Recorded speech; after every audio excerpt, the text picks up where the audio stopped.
یزید یہ کہتا تھا کہ سب نے مانا، حسین نے نہیں مانا تو کس نے مانا؟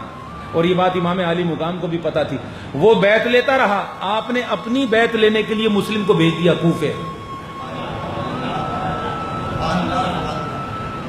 دیکھو وہ بیعت لے رہا ہے حسین سے، اور حسین پاک حجت پوری کر رہے ہیں، اور آپ نے مسلم کو کہا اپنے بھائی کو بھائی تم کوفے جاؤ اور کوفے جا کر میرے نام کی بیعت لو.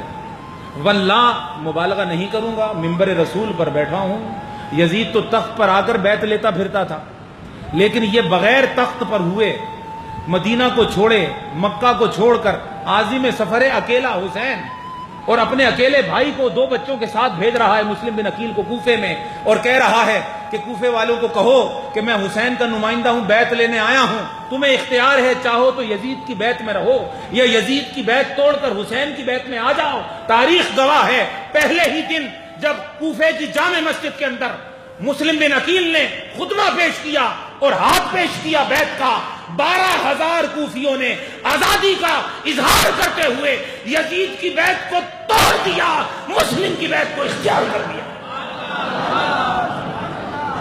اور وہ مسلم بن عقیل کی بیعت کہاں تھی؟ وہ تو حسین ابن علی کی بیعت تھی، کیونکہ نمائندے تو ان کے تھے، بیعت تو حسین کی ہوئی. تو اب بابا فرید الدین گنج شکر کے فیض نے بتایا کہ اصل میں خلیفہ یزید نہیں تھا، امت کا آئینی، قانونی، جمہوری، قرآنی، شرعی اور محمدی خلیفہ تو حسین ابن علی تھا. 40,000 بندے نے بیعت کی، 40,000 ووٹ ملے بغیر دھاندلی کے، بغیر دھونس کے، الیکشن کمیشن کو ملائے بغیر اور اسٹیبلشمنٹ کا سہارا لیے بغیر. کوفے کے 40,000 لوگوں نے آزادی کے ساتھ مسلم بن عقیل کو ووٹ دیا، اور مسلم کی بیعت حسین کی بیعت تھی. تو معلوم ہوا حسن مجتبی کے بعد اگر خلافت آئی ہے تو حسین کے پاس آئی، اور جب حسین کے پاس خلافت آئی تو اب باغی حسین نہ تھے، باغی یزید تھا. اور اسے معلوم تھا کہ یہ تو لیڈر بن گئے، امت تو انہوں نے سنبھال لی، اب اگر ان کو چھوڑ دیا گیا تو پھر میں نہ بچوں گا. لہذا اس نے پھر وہی کام کیا جو اس کو کرنا تھا.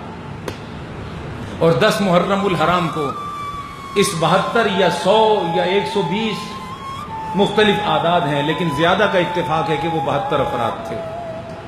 ان 72 افراد کو میدان کربلا کے اندر گھیر لیا، کوفے میں کرفیو لگا دیا، آپریشن شروع کر دیا، مارا ماری شروع کر دی. لہذا کوفے والے بے وفا نہ تھے، ہاں ڈر گئے. اور لوگ ڈر جایا کرتے ہیں، کون ہے جس کو جان پیاری نہیں؟ کوفے والے بے وفا نہ تھے، ڈر گئے. یزید خلیفہ نہ تھا، قابض تھا. حسین اکیلے نہ تھے، پوری امت کا دل حسین کے ساتھ تھا، اور آئینی اور اسلامی خلیفہ تھے. اور کربلا سے مکہ سے کربلا وہ بیعت کا جواب دینے جا رہے تھے، ہوا میں نہیں جا رہے تھے. بیعت ہوئی تو وہ گئے.